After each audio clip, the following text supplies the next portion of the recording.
Le titre du cours, c'était « Quand ma tête et mon cœur se contredisent, que doivent privilégier ?» Et je vais le renommer ce soir. Comment se motiver quand il y a quelque chose qu'on est obligé de faire et que ça nous saoule. D'accord? J'ai pas osé le mettre dans le WhatsApp, c'était pas classe, mais c'est le vrai titre du cours. Non, je dis c'est pour ton fils. Alors, évidemment que dans la vie, il y a des moments où on n'a pas envie de faire des choses qu'on est obligé de faire. Comme par exemple, se lever et aller au travail 5 jours sur 7. 52 semaines dans l'année. Ou bien, ça peut être en amitié. Cette copine qui veut absolument qu'on se voit en ce moment, mais nous, en ce moment, ça nous saoule. Comment on fait? Est-ce qu'on doit se motiver? Et si oui, comment? Rembourser quelque chose. On a, je sais pas, entaillé la porte du voisin en déménageant et il l'a vu, il a des revendications, on doit le rembourser. Nous, on trouve que c'est exagéré, mais bon, en même temps, il a raison. Eh bien, ça me saoule de le faire. Comment je fais dans ces cas-là? Ou bien aussi dans le domaine des mitzvot, quand je dois manger cachère alors que je suis à l'étranger, en Laponie. Comment je me motive à m'habiller de tsniout alors que je suis à la plage. Enfin, il y a quand même plein de moments dans la vie où on a des contraintes, des obligations. Et la vie, elle est faite de contraintes et d'obligations, mais si ma vie entière est une contrainte et des obligations, eh ben ma vie est une angoisse. Donc en fait, on va essayer justement de comprendre comment on peut non pas se forcer à faire les choses, mais se motiver à les faire. Ok? Alors en fait, quand on regarde notre paracha, on est en plein dedans. Pourquoi? Parce que quand tu lis la paracha, tu as l'impression de lire quoi? Un code civil. Vraiment, tu dis, attends, je me suis trompée là, j'ai pris le code civil de l'IAT, c'est pas du tout la paracha. Si des hommes se prennent de querelles et que l'un frappe l'autre d'un coup de pierre ou de poing sans qu'il ne meure, mais qu'il soit forcé de s'aliter, alors s'il se relève, il va payer le chômage, S'il fait tomber une dent à son serviteur, alors il va lui rendre la liberté en échange de sa dent. 53 mitzvot qui sont en fait, pour la plupart, des lois de dommages et intérêts. C'est le code civil, on est d'accord, Liat? D'accord? C'est vraiment ça. C'est mon mouton, il a mangé les carottes du champ du voisin, je dois le rembourser. Ou bien mon bœuf, il a encorné son bœuf, alors je dois le rembourser. Je lui ai entaillé sa main, donc je dois lui donner des frais des dommages et intérêts. Mais attention, parce que si c'est une joueuse de basket, je dois lui payer encore plus. Etc., etc. Et je regarde cette paracha et je me dis, waouh, quelle angoisse. Pourquoi quelle angoisse? Parce qu'en plus, ça fait vraiment un paradoxe énorme avec quoi? Avec la paracha la semaine dernière. On a eu quoi la semaine dernière? Yitro! Waouh! C'était hyper méragèche, c'était très émouvant. On nous a raconté le don de la Torah sur le Har Sinaï. Yo! On nous a dit que quoi? Qu'à ce moment-là, il n'y avait plus aucun bruit. Que les chauffards ont retenti dans le monde entier. Qu'on a vu la voix d'Hachem. C'est un phénomène paranormal. On a vu la voix d'Hachem. Que quoi? Vous vous rappelez ce qu'on a dit la semaine dernière? Qu'il n'y a pas eu d'écho. C'est-à-dire quoi qu'il n'y a pas eu d'écho? Que la totalité de la matière, elle a absorbé la voix d'Akadosh Baruch Hu. Y compris quoi? Y compris toutes les neshamot des Juifs qui étaient présents à ce moment-là et de tous leurs descendants. Ça veut dire quoi? Ça veut dire que la voix d'Hachem qui était au Har Sinaï, elle résonne encore à l'intérieur de moi. Que l'on soit juif de naissance ou converti, nous étions tous présents au Har Sinaï. Et cette voix, en vérité, si on fait un peu taire le tumulte des bruits, eh bien, on va la retrouver à l'intérieur de nous. C'est cette voix qu'on entend, quand on y prête attention, qui nous dit tout simplement où tu en es dans ta vie. Est-ce que tu es heureuse? Est-ce que tu es épanouie? Est-ce que tu penses être sur le droit chemin? C'est cette voix qui est à l'intérieur de nous, qui résonne depuis le Har Sinaï. D'accord? Et donc, juste après ça c'était la semaine dernière, c'était waouh, c'était yo! Juste après ça, on se serait attendu, allez, on continue. Oui, il faut donner sa vie pour Hachem, il faut étudier avec beaucoup de ferveur, il faut, je sais pas, faire plein de choses pour Hachem. Et là, boum, on se retrouve avec des simples lois de dommages et intérêts, un code civil. En vérité, ça ressemble à quoi? Ça ressemble à toi, tu es sur Internet et là, tu vois une bande-annonce. Et le dernier film de Spielberg, la bande-annonce incroyable, il y a des effets spéciaux de folie. Tu cours vite, tu vas au cinéma, t'achètes ton ticket et là, tu arrives, déception totale. Il s'agit d'un documentaire de Arte sur le système judiciaire en Ouganda, avec aussi le documentaire sur les animaux et comment les bœufs encornent les autres bœufs. Là, tu te dis, mais arnaque, qu'est-ce qui se passe? Là, on a du mal à comprendre l'enchaînement des choses. Pour ça, on va regarder quoi? On va regarder premier verset de Mishpatim, c'est la paracha de cette semaine. Et tout à l'heure, on va parler du dernier verset de Yitro, qui sont en fait, si vous voulez, les deux versets transitoires. D'accord? Premier verset. Vehele amishpatim asher tasim lifnehem. Donc on est juste après le Har Sinaï et Dieu dit à Moshe, voilà les mishpatim, on va expliquer ce que ça veut dire mishpatim, que tu vas dire au Bnei Israël, que tu vas mettre lifnehem, que tu vas mettre devant eux. Et là, on a Rashi qui vient, génial. Et il dit quoi? Que tu placeras devant eux. Il commente. Ne t'imagine pas qu'il puisse te suffire de leur enseigner les lois en 2 ou 3 fois, mais tu vas devoir t'astreindre à leur en faire comprendre la raison et la signification. Ça veut dire quoi? Dieu, il vient et dit à Moshe, alors je t'explique, hein. Tu sais, la Torah, ça ne s'enseigne pas en mode c'est comme ça et c'est tout. Il faut s'habiller de signot, il faut manger cachère, il faut aller au mikvé. Ça ne s'enseigne pas comme ça. Tu crois quoi là? Tu es face à des êtres humains. Et en plus, on pourrait dire mais eux, ils ont vu la voix d'Hachem, ils ont vu les miracles, ils sont sortis d'Égypte, ils ont vu la mer s'ouvrir. Je veux dire, il suffirait de leur dire les choses texto et c'est bon, ils vont le faire.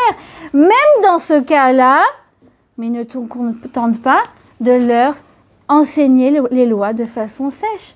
Ça ne marchera jamais. Alors que dire de nous, 3500 ans après le don de la Torah sur le Har Sinaï? D'accord? Et là, il continue, Rashi, et il dit quoi? Voilà pourquoi il est écrit que tu placeras devant eux. Et là, il dit quoi? Je veux que tu leur places comme une table dressée, prête pour celui qui s'installe y manger. Et là, je vous le lis en hébreu. Forcément, vous allez faire ik. Asher tasim lifnehem ke shulchan aruch. Ah, shulchan aruch, tiens, ça me dit quelque chose. C'est marrant, c'est un mot qui me donne le l'urticaire. Shulchan aruch. Ke shulchan aruch, comme une table dressée, lechol lifne à Adam. Shulchan aruch, pourquoi c'est un mot qui me donne de l'urticaire? Parce qu'il s'agit d'un gros pavé comme ça, beaucoup plus grand que ton code civil, Yat. Un énorme pavé comme ça, très grand, écrit en tout petit. Avec quoi? Avec toutes les lois qui régissent le quotidien d'un juif. Depuis le lever jusqu'au coucher, d'accord? Tous les jours de la semaine, le jour de Shabbat, les jours de fête, la cache-route. Ouais, je suis désolée, il va falloir être imaginatif créatif pour s'asseoir. Allez. Écoutez bien, restez focus. C'est un code, d'accord? C'est notre code de loi, c'est notre code civil à nous. Et il nous parle de quoi? De comment on se lève le matin, comment on se couche le soir, comment on fait Shabbat, comment on fait les jours de fête, comment on se marie, comment on fait la tfila, comment on a une vie de couple, comment on fait les dommages et intérêts. Oh là là, tu veux dire quoi là? Que ma vie est régie par des bouquins? Mais c'est très angoissant. Qui c'est qui les a écrits d'abord, ces bouquins? C'est hyper angoissant. Pourquoi? Parce que moi, j'aime ma liberté. Et puis, ça pourrait sembler arbitraire que pour savoir ce que je dois faire, eh ben, j'ouvre un livre qui a été écrit il y a 500 ans et que cette personne-là, en l'occurrence le Rav Yosef Karo, me dise comment je dois m'habiller le matin. Et par exemple, on va en reparler à la fin du cours, qu'est-ce qu'il me dit? Tu sais, le matin, quand tu dois mettre tes chaussures, mets d'abord le pied droit, puis le pied gauche. Et là, tu dis, quelle angoisse. C'est vrai. Quoi, même quand la façon dont je mets mes chaussures, on va me la dicter. Alors, c'est vrai. Parce que nous, on a un problème, c'est que, Baruch Hashem, on est des êtres sains d'esprit. Et qu'un être sain d'esprit, il aime la spontanéité et il aime la liberté. Et donc, on a l'impression que finalement, ça vient contrecarrer avec cet état d'esprit-là. D'accord? En vérité, on va étudier tout ça ensemble ce soir. On va voir justement que dans cette paracha, on nous parle de tous les domaines du Shulchan Aruch, du mariage, des lois vis-à-vis de Dieu, du travail et de l'amitié. Mais on va voir justement que derrière des lois sèches se cache justement toute la finesse, la beauté, la bienveillance et l'intelligence de la Torah. Ok, on est parti. Va t'asseoir, il y a une petite place derrière Nelly. Alors, on a dit on va s'intéresser à quoi? On va s'intéresser au dernier verset de Yitro, d'accord? Qui est un des versets transitoires. D'accord? Or, c'est quoi? C'est un verset qui paraît très bizarre. Il y a marqué « Tu ne dois pas monter sur l'autel de Dieu à l'aide de marches. » D'accord? Afin que ta nudité ne s'y découvre pas. Donc, en gros, on apprend quoi? Que pour monter vers l'autel, vers l'autel d'Akadosh Baruch Hu, d'accord, le Misbéach, comme on dit en hébreu, eh bien, il va falloir le faire sur une pente et non pas sur des marches. Ok, très intéressant. Et en quoi c'est un verset qui vient introduire la paracha de Mishpatim? Alors, écoutez bien. Il vient le Khatam Sofer, il nous explique c'est quoi cette idée de marche. Il nous dit... Pardon. Alors, il nous explique le Khatam Sofer, c'est quoi cette idée de marche? Comment c'est des marches? Eh bien, c'est comme ça, puis comme ça. Comme ça, puis comme ça. Comme ça, puis comme ça. Ça correspond à quoi? Ça correspond aux deux types de lois que je vais retrouver dans la Torah. Les lois horizontales, ça veut dire quoi? Qui régissent les êtres humains, et les lois verticales, qui régissent ma relation avec le bon Dieu. Or, comment ça s'appelle? Les mishpatim. D'accord? Les mishpatim, ce sont les lois entre nous, et les chukim, les lois avec Hachem. Quelle est la particularité des chukim et des mishpatim? Ben, c'est très simple. Si tu veux résumer, c'est quoi les mishpatim? C'est toutes les lois que je comprends. Par exemple, c'est logique de ne pas tuer. C'est logique de ne pas voler.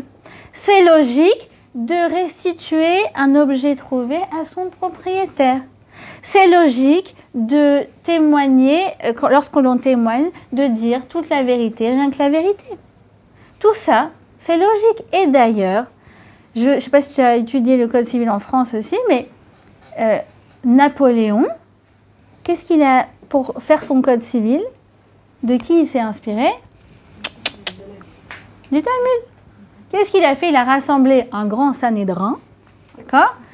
Où, en fait, c'était, je ne sais plus, 70 ou 120, j'oublie toujours, grands érudits, qui ont quoi? Qui ont expliqué les lois qui régissent les hommes telles qu'elles sont décrites dans le Talmud. Et Napoléon, ça j'aime, ça j'aime, ça j'aime, ça j'aime, ça j'aime, like. C'est pour ça que tu vas trouver beaucoup d'occurrences entre le Code civil, notamment tout ce qui est loi de restitution d'un objet trouvé à un propriétaire, et le Talmud. Ça va, je comprends, ça j'aime. Après, t'as quoi? T'as les chukim. Alors les chukim, je dis toujours, c'est toutes les fois où quand tu essayes d'expliquer ça à une copine non juive de t'aider ou à ta femme de ménage, tu as un grand moment de solitude. D'accord? Par exemple, pourquoi vous ne mangez pas le jambon beurre? comment te dire, je veux dire, on mélange pas le lait et la viande parce qu'en fait, c'est écrit qu'on ne fera pas cuire le veau dans le lait de sa mère et voilà. Et en plus, quand après tu te dis, mais en fait, c'est pas seulement qu'on mélange pas le lait et la viande, mais c'est qu'en fait, on a 2 vaisselles. Mais c'est qu'en fait, si j'ai mangé de la viande, il faut que j'attende 6 heures avant le lait. Mais en fait, si j'ai mangé le lait, il faut que j'attende que 10 minutes. Non, non, il ne faut pas rentrer dans tous ces détails. Elle va devenir folle. Moi, je me rappellerai toute ma vie. La première fois la femme de ménage que j'ai actuellement est arrivée chez moi, c'était à Pessard. Et elle est restée. Elle va bientôt repartir. Et elle arrive, elle voit la maison en mode E.T. extraterrestre, de l'aluminium partout, des trucs dans tous les sens, ça ne veut rien dire, des placards scotchés, ça ne veut rien dire. Et elle arrive, elle fait « Oh, what's going on in your house? Qu'est-ce qui se passe ici ?» Alors moi, genre la rabbinite, bon alors en fait je t'explique, voilà, il y a 3500 ans, nous sommes sortis d'Égypte, Dieu nous a sortis par des miracles, je fais mon cours. Et là la femme me dit, ok, so your God took you out from slavery and now you eat in aluminium. Ok, donc ton Dieu t'a sorti d'Égypte et maintenant tu manges dans l'aluminium. Yes. On s'assume, pas de moment de solitude. Ça n'a aucun sens. Aucun sens. Va expliquer que tu vérifies ta salade aux UV. Enfin, c'est complètement n'importe quoi. On est toc-toc, les juifs. Oui. Donc, il y a les Chukim et les Mishpatim. Et le Khatam Sofer, il te dit, ta avodat Hashem, ta façon de respecter les mitzvot ne doit pas être comme des marches. Ça je fais pas. Ça je comprends pas. Par exemple, les Mishpatim, ça c'est bon, je comprends, je fais. Les Chukim, franchement, c'est pas logique. Je n'ai pas envie d'en entendre parler. En ce moment, j'ai le bonheur d'avoir en Kala une juive libérale, mais libérale de conviction. Et je m'éclate, c'est génial. Pourquoi? Parce qu'on a des vraies discussions. Elle me dit, non, mais moi, je fais ce que je comprends. Et Shabbat, c'est quand même mon jour de repos, mais je le vis à ma sauce. Et en même temps, c'est logique. Ou à l'inverse, tu as le phénomène inverse. Les gens, les Chukim, ils sont au top. Par contre, Mishpatim, c'est un peu vaseux. D'accord? Typiquement, c'est celui qui va embrasser la mezouza avant de partir pour aller vendre après des espaces publicitaires qui sont inexistants. D'accord? Ou bien celui qui met cette filine et après, il va crier sur sa femme parce que la table du petit déjeuner n'est pas prête. Attends 2 secondes. Ce verset, en fait, il te dit quoi? Il te dit, mets de la cohérence dans ta vie. C'est déjà le préambule à toute réception de la Torah, à toutes les mitzvot, c'est quoi? C'est la cohérence. Et c'est pour ça que le premier mot de la Torah, de la paracha, c'est quoi? C'est va-et-les. Il y a un vav. Le vav, c'est un crochet. Ça veut dire ne va pas croire qu'en fait, il y a une distinction entre la magie du Har Sinaï et après les lois entre les êtres humains. Bon, vas-y, fais comme tu le sens. Mais non, c'est du même acabit. Va-et-les, il dit Rashi. Il dit comme ça. De même que les premières lois ont été promulguées, celles-ci aussi ont été promulguées. Les lois de dommages et intérêts, toutes les lois un petit peu comme ça, rébarbatives. Ça veut dire que quoi? Ça veut dire que si tout est lié au Har Sinaï, eh bien, les lois, je ne vais pas les faire parce que, bon, celle-là, tu vois, je suis motivée, mais celle-là, je laisse tomber parce que je ne suis pas motivée. Celle-là, je ressens, mais celle-là, je ne ressens pas. Non. Tu dois les faire que tu ressentes ou que tu ne ressentes pas, que tu comprennes ou que tu ne comprennes pas. C'est clair? Tout est lié au Har Sinaï. Il n'y a pas plus ou moins important. Il n'y a pas ça, je comprends, je fais, ça, je ne comprends pas, je fais. Ou vice-versa. Mais en même temps, vous allez me dire, alors pourquoi on est venu ce soir? Surtout qu'on a dit, mais attends, mon cher Rabbeinu, il a dit, on ne va pas étudier de façon sèche. Et nous, on est typiquement le peuple du livre, on est typiquement le peuple de l'étude. Vous savez quel est quand même l'auteur français le plus étudié au monde? Rashi. C'est l'auteur le plus étudié au monde. Dans toute la journée, 24 heures sur 24, dans les yeshivot du monde entier, il y a la voix de l'étude de Rashi qui résonne. Voltaire et Rousseau, un peu moins. Donc, typiquement, on est le peuple de l'étude. Alors quoi? Ça veut dire quoi? Les choses, je dois les faire sans les comprendre? Que je comprenne pas, je dois les faire? Alors, c'est ça ce qu'on va expliquer ce soir. Ça veut dire que déjà, il faut comprendre que toutes les mitzvot, même que je le fais depuis l'enfance, j'ai toujours mangé kasher, j'ai toujours fait Shabbat, Mais je ne peux pas me contenter d'un niveau comme ça. Et me contenter d'un judaïsme ritualisé en mode, bah, on a toujours fait comme ça, c'est comme ça. Ah, mais pourquoi vous ne mélangez pas les la viande? Bah, ma mère, elle avait 2 vaisselles, moi aussi j'ai 2 vaisselles. On va essayer de quoi? De se réapproprier les mitzvot que l'on fait déjà. Par quoi? Par le goût de l'étude. Donc même si par exemple, j'ai toujours mangé cachère, mais essaye de comprendre qu'est-ce que ça veut dire manger cachère. Ben, on mange ce que l'on devient.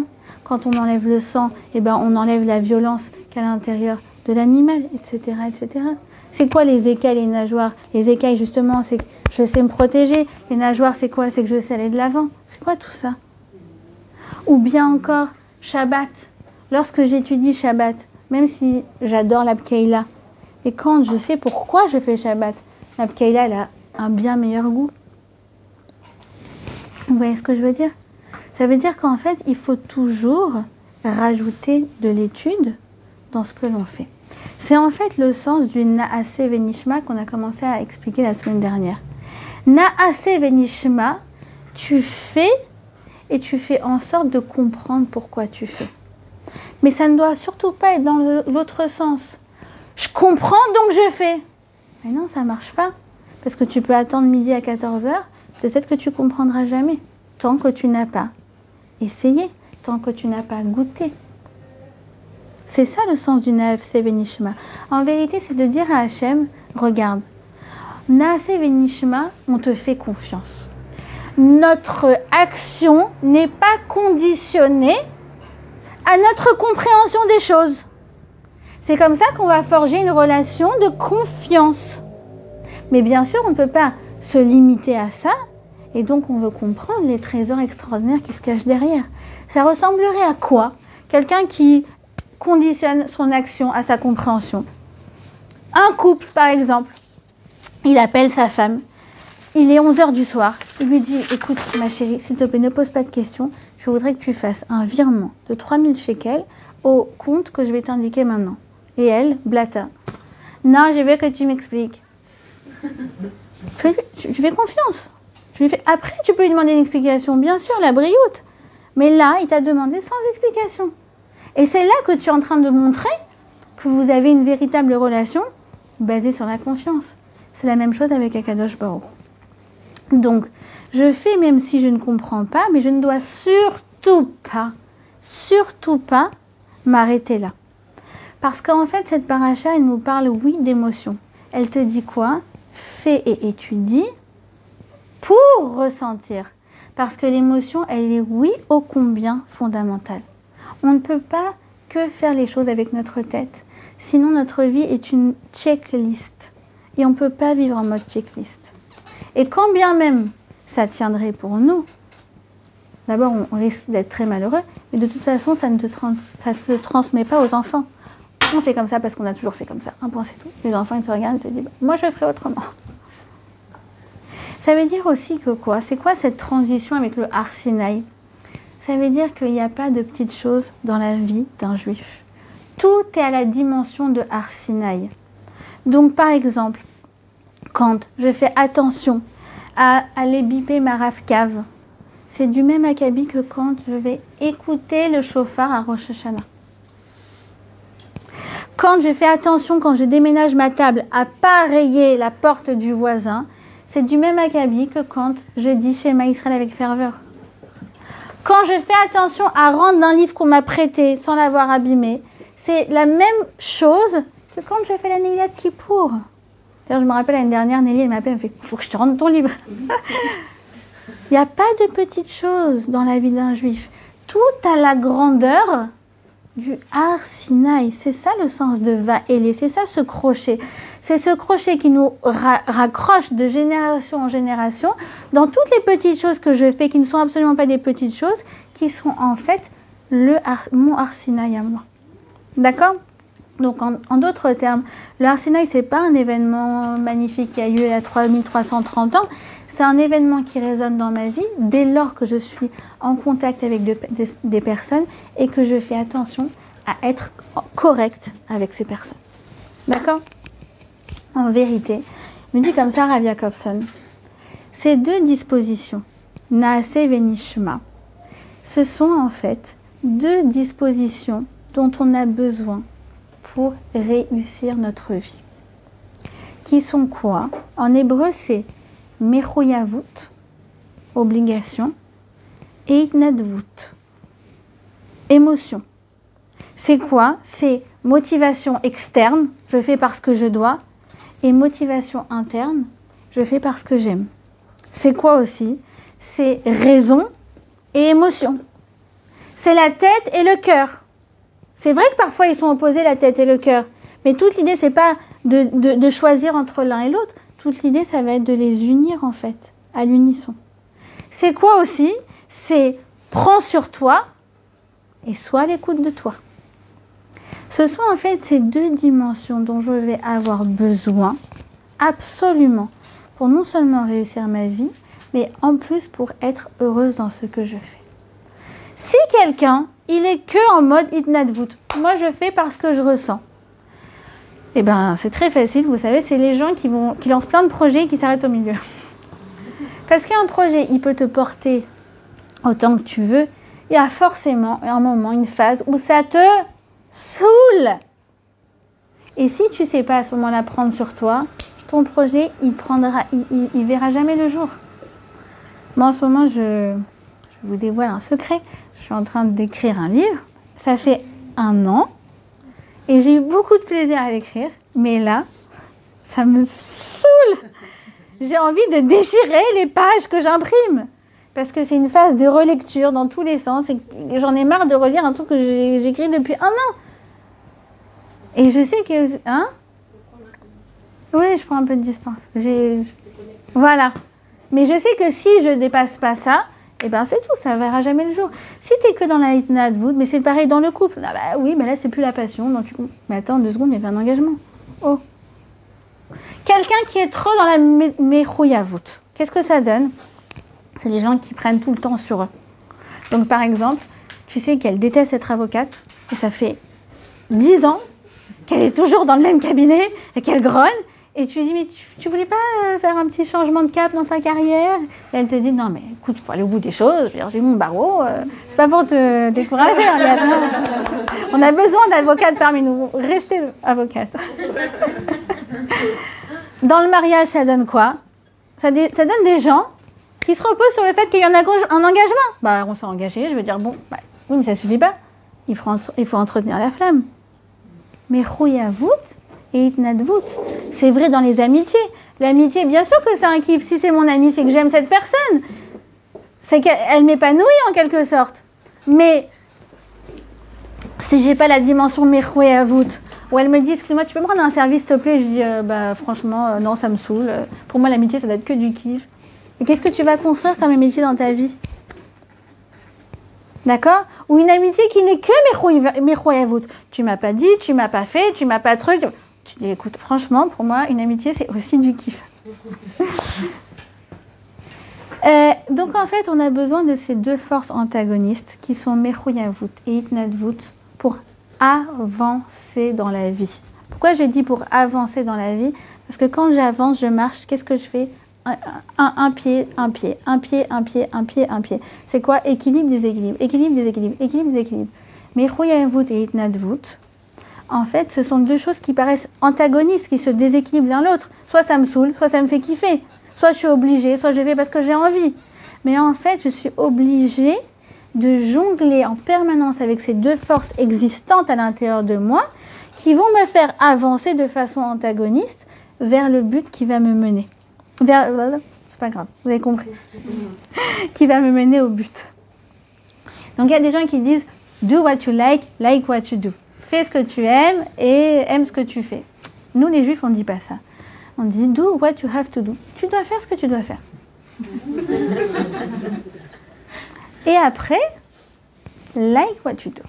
Et arrange-toi pour aimer ce que tu dois faire. C'est en vérité comme le régime. Si tu es tout le temps en régime, ta vie est un cauchemar. Et d'ailleurs, ça ne tient pas. À la fin, tu arrives au mariage de ta copine. Les fondants au chocolat, j'en peux plus. Ça fait 3 semaines que je mange des tomates cerises et du kohlrabi. Alléluia. Or quoi? Toute l'idée, c'est tous les nutritionnistes ils le disent, d'apprendre à manger sain et d'aimer de manger sainement en vérité. Et quand tu sais qu'un aliment il est bon pour toi, ben, en fait tu commences à l'aimer.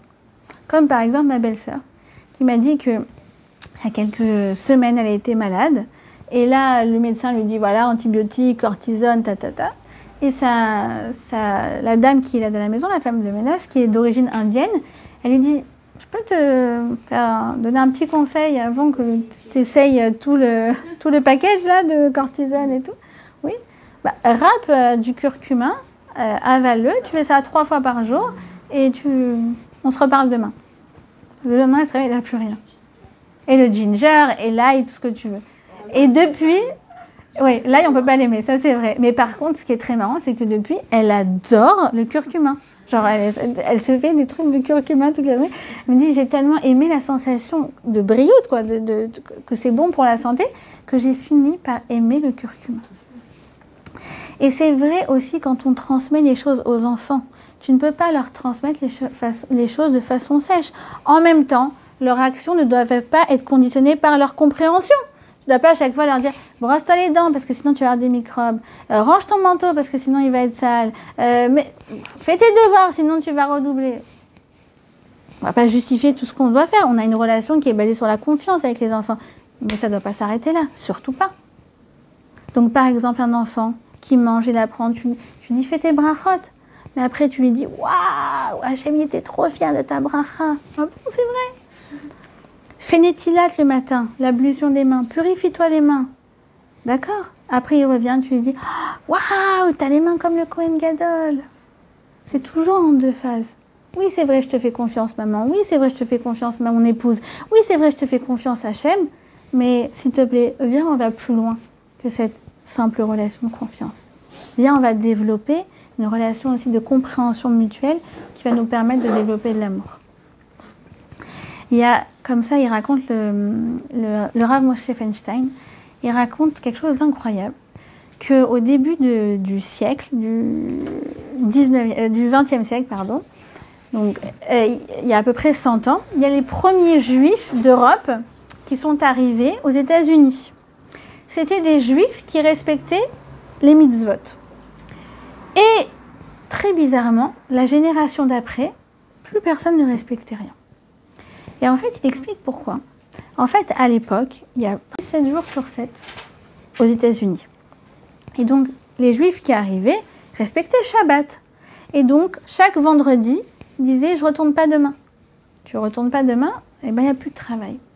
Et les gens, ils retournaient chez eux, ils disaient « oh, et comme c'est dur d'être juif ». Et là, tu te dis « mais attends, c'est des gens qui étaient prêts à garder Shabbat avec une abnégation, une messirut nefesh incroyable, qui se retrouvaient chaque dimanche matin, devoir retrouver un nouveau travail. Tu te dis, waouh, quel niveau! Mais en même temps, les enfants, ils n'ont pas du tout suivi. Pourquoi? Parce que ça ne marche pas ton truc. Est-ce que tu vas dire aux enfants toute la journée comme c'est dur d'être juif? Donc quoi, c'est que de la contrainte, c'est que des obligations? Bah tu te les gardes. Et on raconte qu'il y avait un homme qui était vraiment un génie. Et qu'est-ce qu'il a fait? C'est que lui aussi, tout de Shabbat en Shabbat, en fait, il se faisait virer. Mais à chaque fois, il demandait à son patron une lettre de licenciement. Et il les gardait. Et les enfants, ils disaient, mais qu'est-ce qu'on va faire avec ça? Vous allez voir une surprise. La première année qu'ils étaient aux États-Unis, arrive Sukkot, et là, les enfants, ils installent leur petite décoration dans la souka. Et lui, il dit, moi aussi, j'ai ma décoration. Alors, qu'est-ce qu'il a fait? En fait, il a fait une décoration avec tous les papiers de licenciement qu'il a eus. Et il a dit, voilà, comme ça, on va s'asseoir dans la souka et on va montrer à Hachem comment on l'aime et comment on est fier d'être juif et comment on aime le Shabbat. Bah, cet homme-là, jusqu'à aujourd'hui, tous ses enfants, ils gardent la Torah et les mitzvot. Parce que ta vie, ça ne peut pas être des contraintes et des obligations. Tu dois forcément rajouter de l'émotion, de la simra et du kiff. C'est ça qui est transmissible. D'accord? Donc en fait, Dieu, il nous dit en quelque sorte, finalement, pourquoi cette paracha qui parle des liens entre les gens, elle est aussi sèche? Eh bien parce que Dieu, il nous dit en quelque sorte, ne t'avise pas à rentrer de l'émotion lorsqu'il s'agit des relations avec ton prochain. Je m'explique. Qu'est-ce que ça veut dire? Pourquoi tu t'as dit du lachonara sur elle? Oh, je sais pas, c'est sorti comme ça. Bon, enfin, tu te rends compte que tu lui as sali sa réputation. C'est comme tuer une personne. Pourquoi tu lui as fait du tort? Oh, je sais pas, j'aime pas sa tête. Pourquoi tu lui as entaillé sa voiture en faisant la marche arrière et ton créneau? Tu veux pas monter à ton voisin pour lui dire non, j'ai honte. Dis-moi, tu lui as remboursé la personne là? Non, j'ai la flemme, laisse tomber. Mais ça veut dire quoi? Mais ne t'avise pas à rentrer des émotions lorsqu'il s'agit des liens avec ton prochain. Tu as des obligations, Michouyavout. Tu as des obligations. Et ne va pas commencer à les justifier parce que tu ne le sentais pas, parce que tu avais de la honte, parce que tu avais de la flemme, parce que tu étais mal à l'aise. La première chose à faire, c'est de faire taire ces émotions dès lors que quoi? Que j'ai une obligation envers mon prochain. Et la Torah, elle continue, la paracha, elle continue avec quoi? Avec le cas des petits copains, petites copines. Ah bon, elle parle de ça, la Torah. Vous voulez écouter le pasouk? Oui. Si un homme séduit une jeune femme non encore fiancée et cohabite avec elle, il devra l'acquérir pour épouse. Ça veut dire quoi? Ça veut dire que si un homme il séduit une femme au point qu'elle est sûre qu'il veut se marier avec elle, eh ben on ne commence pas à jouer avec elle à cause de ses propres sentiments. Ou commencer à dire « Non, mais tu sais, t'es trop bien pour moi » ou la mayonnaise n'a pas pris. Mais ça fait 3 ans. La mayonnaise, c'est pas qu'elle n'a pas pris, c'est qu'elle est périmée. C'est quoi ces trucs? Ou non, mais tu sais, en fait, on n'est pas pressé, on a toute la vie devant nous. Attends, viens, on essaie encore 6 mois et on habite ensemble, après on verra si on est compatible. Ça veut dire quoi? Tu es là, tu t'es engagé dans cette relation. Elle a vraiment cru. Tu l'as séduite. Eh bien, tu vas jusqu'au bout. Et si tu as peur de l'engagement, tu t'arrêtes. Ou alors, tu règles tes problèmes de peur de l'engagement. Mais on ne joue pas avec les autres à cause de ses propres sentiments, ou de ses propres malaises, ou de ses propres blocages. Apprends à les réfréner, apprends à les maîtriser. Et on continue avec quoi? Avec un couple marié. La Torah, elle continue. Et elle dit quoi? Que quand on se marie, alors on doit signer un contrat. La ketouba, nous on est très émus, genre, elle dit la ketouba. C'est un engagement. Liat, peut-être tu comprends ce que ça veut dire dans la ketouba. Tu dis, ah oui, ça c'est comme dans le code civil, ah oui, ça c'est comme ça, ah oui, ça c'est la dot, ah oui, ça c'est le divorce. C'est hyper angoissant en fait la ketouba. C'est un contrat. À quoi le mari il s'engage dans la ketouba, s'il vous plaît? Regardez comme c'est beau. Donc, contrat égale Mechouyavout. On est d'accord. Et là, on a quoi? On va voir dans le contrat, on a Itnadvout. Il y a marqué quoi? Sharata ksuta vonata lo igra. Tu ne diminueras pas son besoin en habillement, en nourriture, j'adore les sushis, et en lien affectif. Magnifique. Mais excusez-moi, ça veut dire quoi? Tu ne réduiras pas ses besoins en... Alors d'abord, tout homme découvrira que les besoins d'une femme sont très différents en termes notamment d'habillement. Ça veut dire qu'eux, ils ont 5 costumes, ils en achètent 1 par an et tout va très bien. Et nous, je sais pas, tout l'armoire, tu fais, j'ai rien à mettre, je comprends pas. Il me faut une autre jupe en jean. Mais t'en as déjà 10. Oui, mais il m'en faut une, mais avec la fente un peu moins comme ça et le truc un peu plus comme ça. En termes de nourriture aussi, on est complètement folle. Je veux dire, un homme, tu l'envoies au supermarché, te ramène un cottage, un concombre, une tomate et un petit pois. Et toi, on dirait que ça va être la guerre mondiale. 10 paquets de sucre, 24 boîtes de cornflakes. Heureusement que c'est Pessar bientôt. On réduit là. On n'achète pas trop de mettre. Pessar bientôt. N'ayez pas peur. Et donc quoi? Donc il découvre très rapidement que sa femme, elle n'est pas du tout, mais alors pas du tout faite comme lui. Donc ça veut dire quoi? Ça veut dire va à la rencontre de l'autre. Va à la rencontre de l'autre qui n'est absolument pas comme toi. Ouvre-toi justement aux émotions de l'autre. Quand elle te dit j'ai rien à me mettre, elle le ressent vraiment. C'est pas une blague. Essaye de te mettre à sa place. Donc quoi? On n'est plus dans la Mechouyavut. On est dans la Hitnadvut. En vérité, on a dépassé la Mechouyavut. Pourquoi? Parce que toute femme, c'est très bien qu'elle ne va pas dire achète-moi cette robe, s'il te plaît, parce que tu te rappelles, tu t'es engagée sous la choupa, la ketouba, il faut que je te la ressorte. Mais jamais de la vie, même pas en rêve. Mais quoi? Le simple fait qu'on sait qu'il s'est engagé et que dans le fond, si on a envie de sushi à 3h du matin, il doit nous les apporter, ça nous fait du bien. Mechouyavut et Hitnadvut. C'est ça qui va régir les lois aussi du couple. C'est ça qui régit ma loi au travail, dans ma carrière. C'est ça qui régit tout projet que je fais. Et là, la Torah, elle continue. Elle dit quoi? Aïn tachat aïn, shen tachat shen. Ce fameux verset qui est quoi? La loi du talion, œil pour œil, dent pour dent, qui a donné suite à tellement de controverses et tellement de malentendus. Alors nous, on a Rachi pour nous expliquer ce que ça veut dire. Il ne s'agit pas du tout de vengeance. Il s'agit de rembourser exactement les dommages et intérêts en fonction du dommage qui a été fait. Mais quand même, le passou qui décrit bizarrement. Aïn, tachat, aïn, dent pour dent, œil pour œil, dent pour dent. Alors en vérité, il faut comprendre que la Torah, elle s'adresse à nous avant que le dommage ait été fait.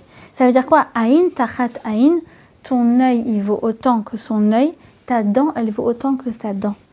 Sa réputation, elle vaut autant que ta réputation. Donc quoi? Donc, sache que si tu as ça dans la tête, eh ben, tu vas réfléchir à 2 fois avant de lui causer du tort. Ce passouk, en vérité, qui a l'air tellement sec, il te dit quoi? Mets-toi à la place de l'autre 2 secondes. Rentre dans son monde émotionnel. Ce qui lui tient à cœur à elle ou à lui n'est pas forcément ce qui te tient à cœur ou à toi. Donc essaye de comprendre ce qui lui tient à cœur à elle. Et essaye de le protéger autant que si c'était à toi. Après, elle continue. C'est que des versets qui ont l'air comme ça, très checklist, très secs, très prosaïques, et derrière des trésors.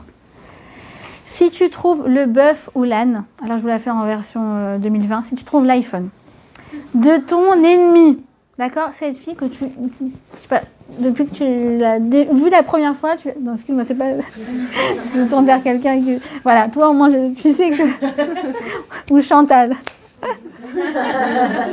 Chantal, on ne peut que vous aimer, c'est pas possible.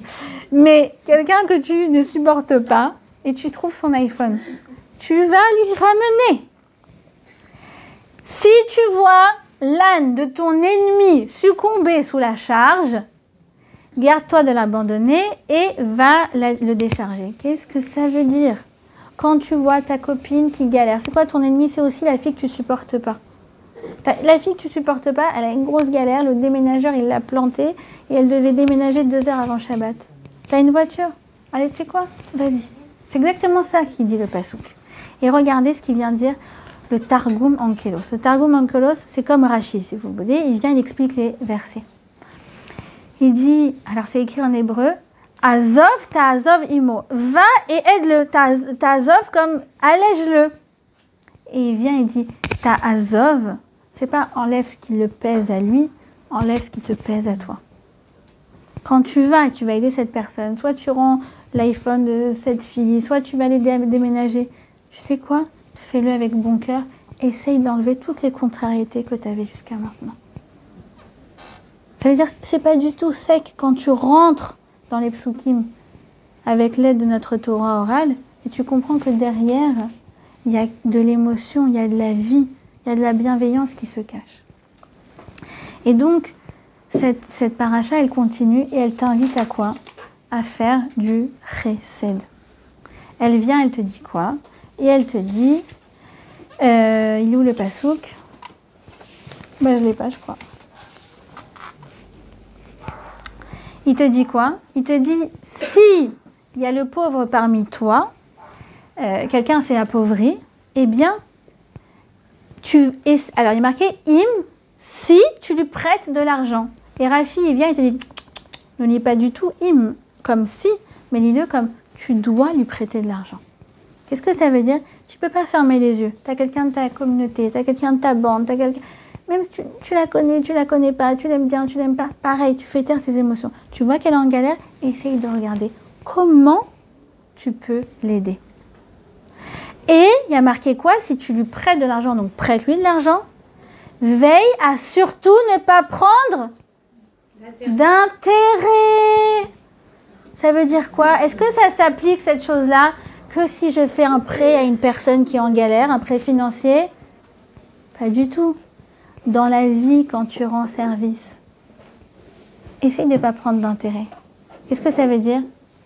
N'attends rien en retour. N'attends rien en retour. Ça veut dire quoi? C'est-à-dire que quand je fais quelque chose, on a dit il ne faut pas que ça me pèse, il ne faut pas qu'il y ait des contrariétés. Il faut que je le fasse de bon cœur. Premièrement, quand je rends service, c'est de bon cœur. Et deuxièmement, c'est sans rien attendre en retour. La brioute. Je l'ai aidé à déménager. C'est ma coloc, j'ai fait la spongia. La brioute. Je n'attends rien en retour. Alors, bien sûr que je rajoute une parenthèse à ça. Parce que quoi? Parce que je sais que vous êtes, parmi vous en tout cas, des tzadékettes. Beaucoup de tzadékettes. Et que l'année dernière, j'avais fait un cours sur le chesed. Mais le cours, c'était quoi? Ne pas être une bonne poire. Pourquoi? Parce que je sais qu'il y a beaucoup d'âmes charitables, gentilles, qui ne savent pas dire non parmi vous. Et donc, tout le cours sur le chesed, c'était un cours sur il faut aussi savoir se protéger. Qu'est-ce que ça veut dire? Toutes ces lois, elles visent à protéger les êtres humains. Donc, ça veut dire que moi aussi, je dois me protéger. Et donc, le chesed, c'est pas de dire ouais, parce qu'en fait, j'ose pas lui dire non. C'est pourquoi j'ose pas lui dire non? Vous vous rappelez, on avait donné la définition de la bonne poire l'année dernière? Qui s'en souvient? On avait dit quoi? Celle qui n'a jamais dit non, n'a jamais dit oui. C'est celle qui se sent toujours obligée parce que ça ne se fait pas. Qui se sent toujours obligée parce que sinon, après, l'autre, elle va se vexer, donc. Non. Tu sais dire non. J'ai pas le temps, je ne peux pas, je ne suis pas disposée. Et d'ailleurs, on avait dit l'année dernière aussi, on apprend à dire non sans justification. Pas non, je peux pas, j'ai piscine. Non, je peux pas parce que tu comprends ma mère. Non, sans raison. Il faut s'entraîner dans le miroir le matin. Non. Moi aussi, je dois m'entraîner, ne croyez pas. Sauf pour les parents. Donc, ouais, on a dit que la base des relations humaines, elle doit être régie par quoi? Par la cohérence. Il y a un ordre et cet ordre, il commence par moi. Vous vous rappelez? Ça veut dire quoi? Im en anili mili. Si moi je ne m'occupe pas de moi, il n'y a personne qui va s'occuper de moi à ma place. Donc l'ordre, il commence déjà par moi. Si vous voulez regarder comment ne pas être une bonne poire, je vous enverrai le cours de l'année dernière. Mais quand on n'est plus dans ce registre-là de je me force, je le fais parce que je me sens coupable, je fais du chesed la brioute, de bon cœur et sans rien attendre en retour. C'est ça le vrai chesed. En fait, il y a un verset comme ça qui nous dit, je vous le lis en hébreu, Agid lecha adam matov. Je vais te dire, ma chérie, Adam, je vais te dire, ma chérie, qu'est-ce qui est bon, matov, qu'est-ce qui est bon pour toi? Uma Hashem evakesh mimcha, parce qu'en vérité, tout ça, c'est une seule et même chose. Ce qui est bon pour moi, c'est aussi ce que Hashem me demande. Et le verset, il continue, on aimerait bien savoir quand même. Qu'est-ce que Dieu il attend de nous? Qu'est-ce qui est bon pour nous? Et Asot Mishpat, Ahavat Chesed, Ve'atnea Lachet Im Elokecha. Asot Mishpat, c'est ce qu'on a dit au début du cours. Asot Mishpat, c'est je fais les choses. Je fais les choses parce que je dois. Je suis quelqu'un de principe. Je me suis engagée, je vais au bout. Je n'ai qu'une parole. Premièrement, c'est la base, la structure de toutes les relations entre les êtres humains. S'il n'y a pas ça, ça s'écroule. Mais après, il y a quoi? Ahavat Chesed. Mais attends, la Torah n'est pas un code civil. Dieu merci. C'est une Torah Chesed. Donc, va au-delà de ces principes, de ces conventions. Vous connaissez les gens en mode convention? Je l'ai invité, mais elle ne m'a pas invité après. Oui, j'ai fait ça, mais après, elle ne m'a pas fait ça. Va au-delà des conventions. Pourquoi? pour faire du chesed. Regardez comment c'est écrit. Ahavat chesed. Aime le chesed. Le mot ahava, amour en hébreu, il est composé de 2 parties. Ahav et hav. Qui veut dire quoi? Qui veut dire respectivement donner et prendre. Parce qu'en fait, Akadosh Baruch Hu nous a créés comme ça. Que successivement dans la vie, on a des manques et on a des possibilités de donner. Et à certains moments, j'ai besoin d'elle. À certains moments, c'est elle qui a besoin de moi. Et comme ça, il y a une chaîne qui s'installe. Et c'est grâce à ça qu'on crée quoi? C'est grâce au manque. Et au fait qu'on vient de remplir le manque, qu'on vient créer quoi? De la ahava, de l'amour. Avec des mishpatim, on ne crée pas de l'amour. On crée des relations saines, on se préserve, on se protège. C'est avec le chesed qu'on crée la ahava, qu'on crée l'amour. Ahava chesed. Et c'est quoi? Ve'atznea, tu marcheras, c'est comme ça que c'est traduit, tu marcheras avec tsniout, avec ton Dieu. Qu'est-ce que ça veut dire? Quel rapport? Alors là, tout d'un coup, genre comment ça s'appelle? La cerise sur le gâteau, enfin, un truc qui veut rien dire, tout d'un coup, soit tsniout. Ah bon? Ok. Hein? Ouais. On parle beaucoup en anglais ce soir. The cherry on the cake. C'est quoi tsanoua? Soit tsniout. Mais qu'est-ce que ça vient rajouter? Je comprends pas quel rapport. Vous vous rappelez, c'est quoi la vraie définition de la tsniout? C'est quoi la vraie définition de la tsniout? Ne pas tirer avantage d'un atout. D'un atout. Que ce soit de l'ordre physique, que ce soit de l'ordre... Ouais, tu sais, moi dans ma carrière, ouais, non, tu sais, quand j'étais à Harvard, comme Nelly tout à l'heure. Bon, il va faire une connerie comme ça, Harvard, bon, voilà. Parlant de son fils, une connerie comme ça. J'adore Nelly. Ouais, tu sais... Les gens, ils me voient dans la rue, ils me prennent pour une star américaine.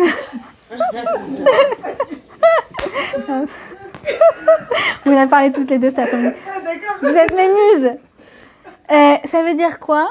C'est quoi ne pas tirer? Pourquoi ne pas tirer profit d'un atout que j'ai quand j'ai rendu un service? C'est entre guillemets quelque chose dont je pourrais rendre profit après. Je pourrais tirer profit. Ça va, je t'ai fait ça, tu me fais ça. Attends, j'ai fait la spongia, tu peux faire la vaisselle.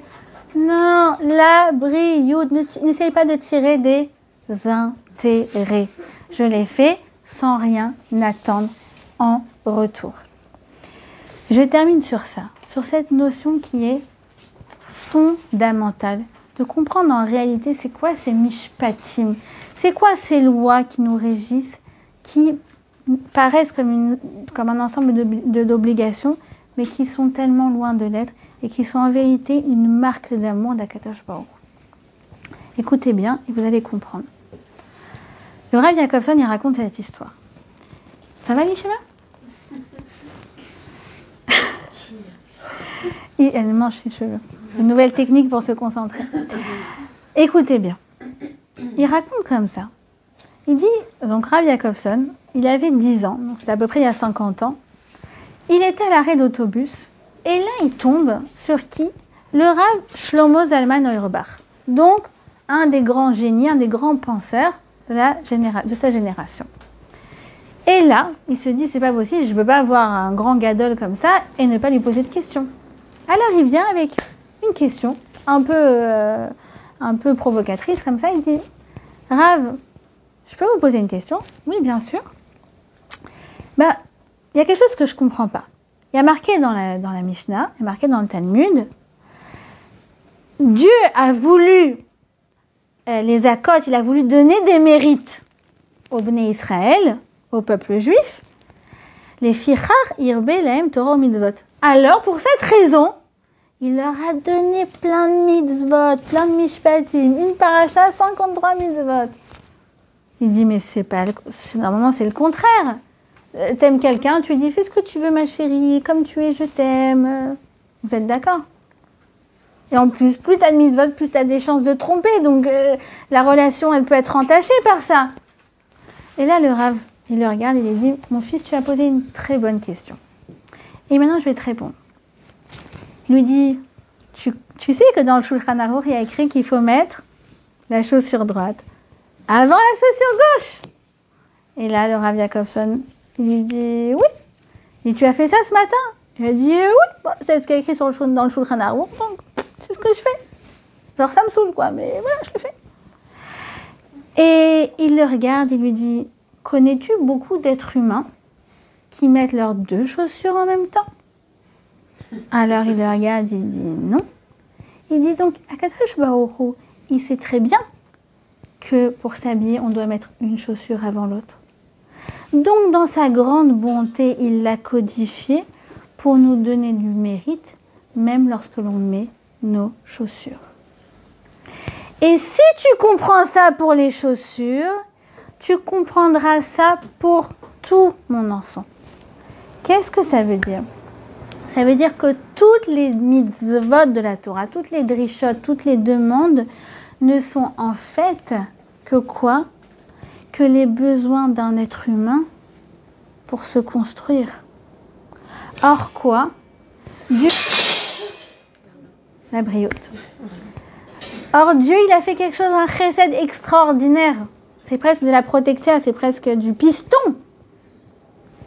Il a codifié tous ces besoins qui sont en fait les besoins de n'importe quel être humain pour qu'à chaque fois qu'on fait ces choses-là, vous êtes trop déconcentrés par le pied de la table, tout va bien. Ah non, c'était ça.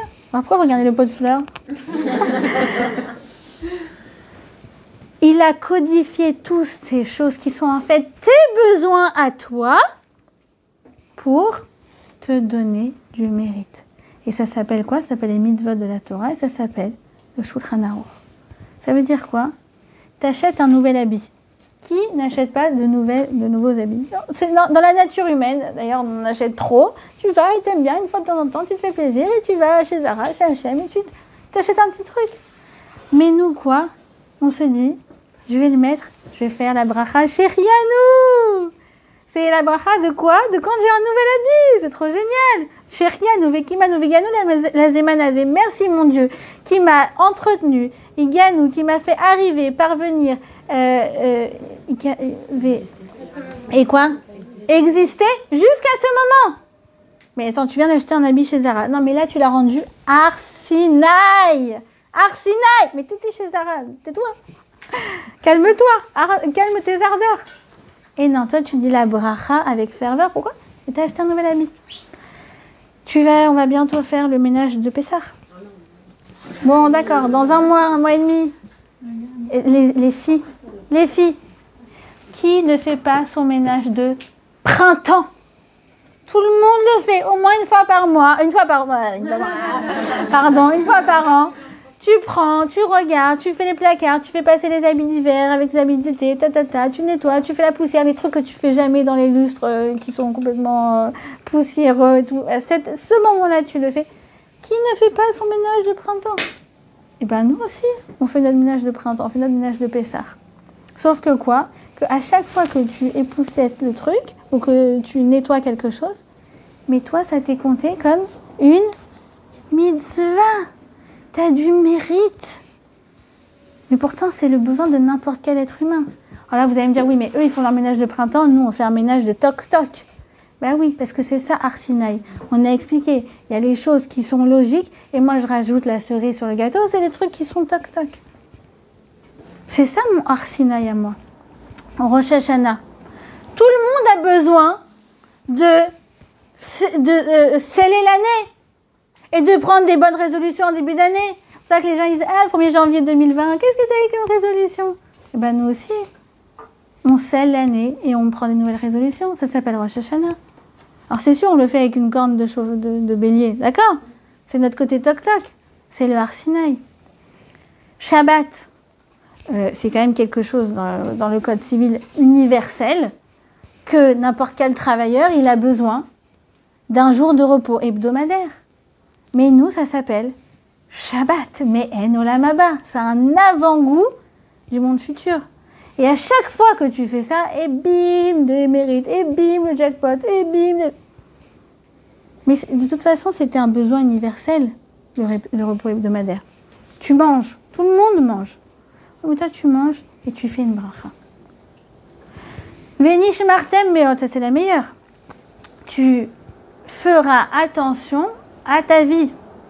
Mais tout le monde fait attention à sa vie. on traverse au passage piéton, on met sa ceinture de sécurité, on se brosse les dents avant d'aller dormir, on essaye de faire du sport de temps en temps. Tout le monde le fait. Sauf que toi, ça devient quoi? Une mitzvah. Mais c'est un besoin constitutif de l'être humain. Celui qui fait pas ça, il est appelé un fou. Oui, mais chez toi, c'est pas du piston, ça, excusez-moi. C'est pas du piston. En vérité, je regarde les mishpatim, toutes les lois de dommages et intérêts, toutes les lois qui régissent ma vie. C'est quoi? C'est en fait de toute façon que, comme il dit le Rav Yakovson, ben kovacho, que d'une façon ou d'une autre, de toute façon, je suis amenée à faire pour construire ma vie, pour avoir une vie saine. Sauf que moi, il y a quoi? Il y a le tampon de la mitzvah. D'accord? Et quand je comprends ça, mais je suis à des années-lumière de dire ça me saoule. Je suis à des années-lumière d'être en mode j'apprends la Torah de façon sèche. Je suis à des années-lumière d'être dans une vie d'obligation, de restrictions et de contraintes. Je suis dans une vie de joie et de simcha. Parce que ce que je comprends, c'est qu'en fait, c'est pas que Dieu il m'oblige, c'est que de toute façon, c'est bon pour moi. Et en plus, la cerise sur le gâteau, il me donne un mérite. Je paye mes factures. Merci, c'est quand même le truc de base. Tout le monde paye ses factures. Ah oui, mais toi, ça devient quoi? Vasita atov ve'achar be'ene Hashem. Tu fais ce qui est droit et juste au Dieu d'Hachem. Mais j'ai juste payé Marnona là. Mais là, tu as le tampon mitzvah. Tu fais la queue. Tu fais la queue dans le supermarché. Pareil, vasita atov ve'achar, tu doubles pas.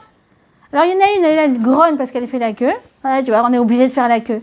Il y en a une qui dit, oui, je sais que je suis obligée de faire la queue. Mais quoi? Mais il y a le compteur des mitzvot qui est en train de tourner, là. Mais oui, au Super Sale, tu es au Har Sinaï, Nelly. Ne crois pas, pas que chez Zara. Donc, en vérité, toutes ces lois, je comprends que quoi? Ces mishpatim, c'est des marques d'amour, c'est des marques de chesed. Vous allez me dire, d'accord, mais les chukim. Les chukim, ces lois qu'on ne comprend pas, ces lois qui ne sont pas des lois nécessaires pour notre vie, qui sont juste des lois de dingue. Eh bien, en vérité, les chukim, c'est la cerise sur le gâteau. C'est justement toute la marque de fabrication du juif. Et c'est en fait ce qu'il y a de plus éternel dans l'histoire de l'humanité. Je termine cette histoire. Je sais que je l'ai déjà racontée, mais franchement, je prends trop de plaisir à la raconter. En l'an 1999, en l'an 503, en l'an 1999, à quelques mois de l'an 2000, la rédaction en chef du New York Times s'est rassemblée. Pourquoi? Pour se décider quelle allait être la couverture du New York Times 1er janvier 2000.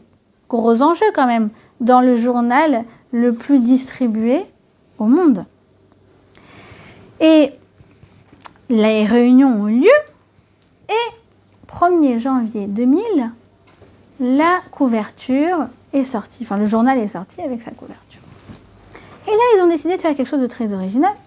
Ils ont mis la couverture du 1er janvier 1900.